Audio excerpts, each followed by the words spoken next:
Hi viewers, welcome to our channel. ప్రస్తుతం మనతో పాటు దాము బాలాజీ గారు సీనియర్ జర్నలిస్ట్ ఉన్నారు. వాడితో ఒకసారి మాట్లాడదాం. సార్ నమస్కారం. సార్ నమస్తే. సార్, చంద్రబాబు నాయుడు గారు ఇప్పుడు పెద్దిరెడ్డిని టార్గెట్ చేసినట్టుగా కనిపిస్తుంది సార్. పెద్దిరెడ్డి అనుచరుడు ఒక అతను అరెస్ట్ అయిపోయాడు. ఇప్పుడు నెక్స్ట్ పెద్దిరెడ్డి కూడా అరెస్ట్ అయ్యే అవకాశాలు ఉన్నాయని చెప్తున్నారు. మరి ఏ కేసుకు సంబంధించి ఆ అనుచరుని అరెస్ట్ చేస్తారు? ఇప్పుడు పెద్దిరెడ్డి అరెస్ట్ అయ్యే అవకాశాలు ఏమైనా కనిపిస్తున్నాయి? తెలుగుదేశం కూటమి ప్రభుత్వం మెల్లమెల్లగా వైసీపీ నాయకుల్ని టార్గెట్ చేయడం మొదలుపెట్టింది. అరెస్టులు అనేవి పుంజుకుంటున్నాయి.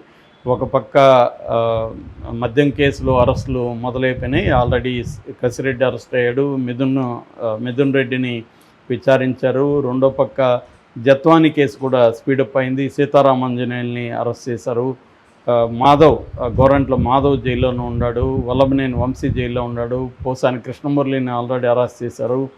ఇలా వరుసగా ప్లాన్డ్గా ఇటు సోషల్ మీడియా మీద స్టార్ట్ అయింది, రెండో వైపు అధికారుల మీద స్టార్ట్ అయింది.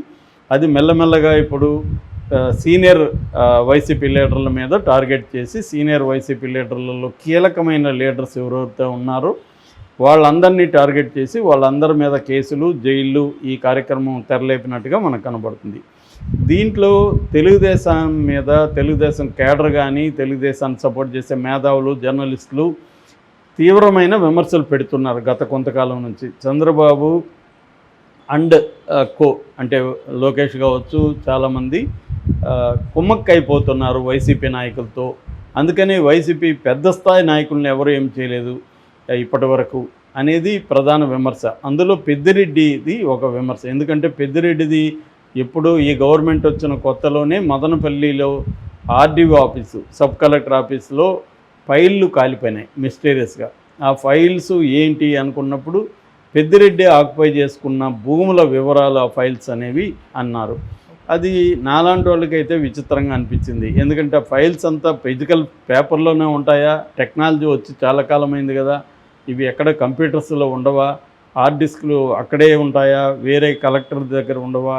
ఇవన్నీ అంటే మనోళ్ళు ఇప్పటికి కూడా అడ్వాన్స్ కావట్లే అనే దానికి ఒక సింబల్. రెండోది ఏమంటే అసలు ఫైల్స్ అనేది ఏమీ కాలేదు, కావాలనే దాన్ని ఒక కేసులాగా పెట్టారు తప్ప ఫైల్స్ కాలిపోవడం వల్ల వచ్చిన ఇదేమీ లేదు. దాన్ని చూపించి పెద్దిరెడ్డిని ఇబ్బంది పెట్టడానికి చేస్తున్నారు అనేది కూడా వైసీపీ వాళ్ళు విమర్శించారు. ఏదేమైనా దాన్ని పెద్ద ఎత్తున తీసుకున్నారు. హెలికాప్టర్లో అధికారులను పంపించారు అక్కడికి. అప్పట్లో సీనియర్ అసిస్టెంట్ గౌతమ్ తేజని అరెస్ట్ చేశారు. ఇతను A1గా ఉన్నాడు. ఆర్డీఓ మురళిని అరెస్ట్ చేశారు.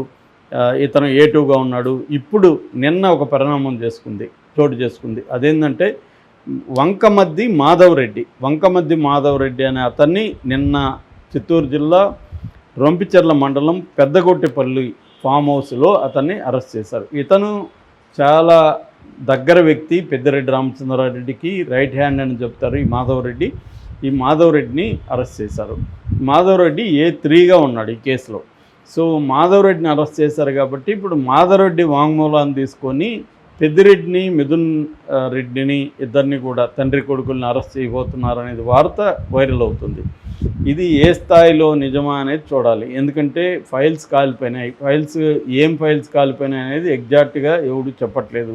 పెద్దిరెడ్డి కొన్ని ల్యాండ్స్ ఆక్యుపై చేసుకున్నారు, ఆ ఫైల్స్ని తగలబెట్టించాడు పెద్దిరెడ్డి అనేది అందరూ కూడా ఇవాళ నమ్ముతున్నమాట వాస్తవం. అయితే దాన్ని కోర్టులో ఎలా ప్రూవ్ చేస్తారనేది పక్కన పెడితే అసలు ఎందుకు ఇప్పటివరకు పెద్దిరెడ్డిని అరెస్ట్ చేయట్లేదు, మిథున్ రెడ్డిని అరెస్ట్ చేయట్లేదు అనేది పెద్ద ఎత్తున చర్చ జరుగుతుంది.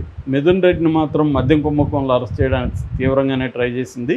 అయితే మిథున్ రెడ్డి సుప్రీంకోర్టు వరకు కూడా వెళ్ళి తనకు కొంతకాలం అయితే ఊరట తెచ్చుకున్నాడు. కానీ పెద్దిరెడ్డి రామచంద్రారెడ్డి మాత్రం అటాక్ చేస్తూనే ఉన్నాడు ఈ ప్రభుత్వం మీద.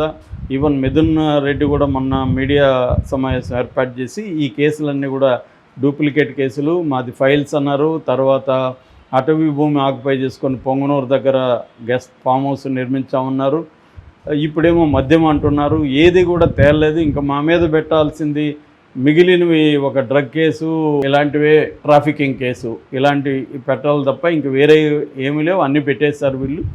కానీ ఒక దాంట్లో కూడా ప్రూవ్ చేయలేదు అనేది వీళ్ళు చెప్తున్నారు. నిజానికి పొలిటికలీ మోటివేటెడ్ కేసులో ఏది కూడా కోర్టులో ప్రూవ్ అయ్యి శిక్షలు పడేవి వెరీ వెరీ రేర్.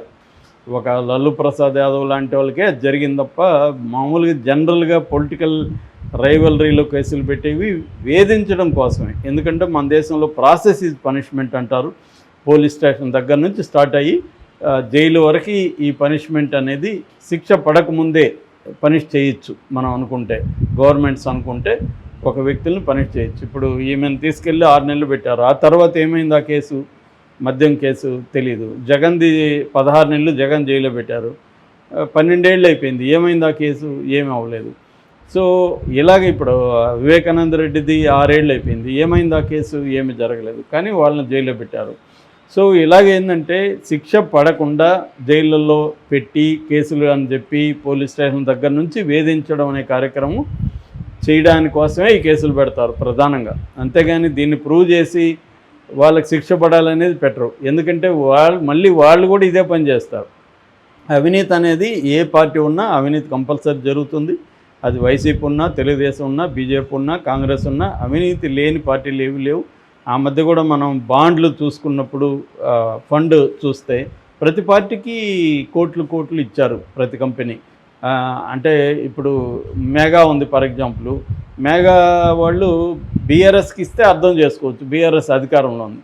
కాంగ్రెస్ ఎందుకు ఇచ్చారు? ప్రతిపక్షంలో పవన్ కళ్యాణ్ కూడా 10 కోట్లు మెగా ఇచ్చింది. ఎందుకు ఇచ్చింది అంటే ప్రతిపక్షాలు కూడా తాము చేసే అక్రమాల మీద గట్టిగా మాట్లాడకుండా వాళ్ళకు కూడా ఇస్తారు. అట్లాగే పార్లమెంట్లో ఎలాంటి ప్రశ్నలు అడగాలి, మమ్మల్ని ఇబ్బంది పెట్టకుండా ఎలా ఉండాలనే దానికి ఎంపీలకు కూడా ఫండ్ ఇస్తున్నారు అనేది చాలాసార్లు ప్రూవ్ అయిన మాట. అందుకని ఈ దేశంలో ఇవాళ ఉన్న మోడల్లో, ఎలక్షన్ మోడల్లో, డెమోక్రసీ మోడల్లో అవినీతి అనేది ఇన్హెరెంట్గా ప్రతి పార్టీ చేస్తుంది. దీంట్లో డిగ్రీస్ కంపారిజన్లో మాత్రమే చెప్పాలి తప్ప అవినీతి మా పార్టీ చేయదని ఎవరు చెప్పుకోలేని పరిస్థితి. ఇవాళ కూడా ప్రతి ఎమ్మెల్యే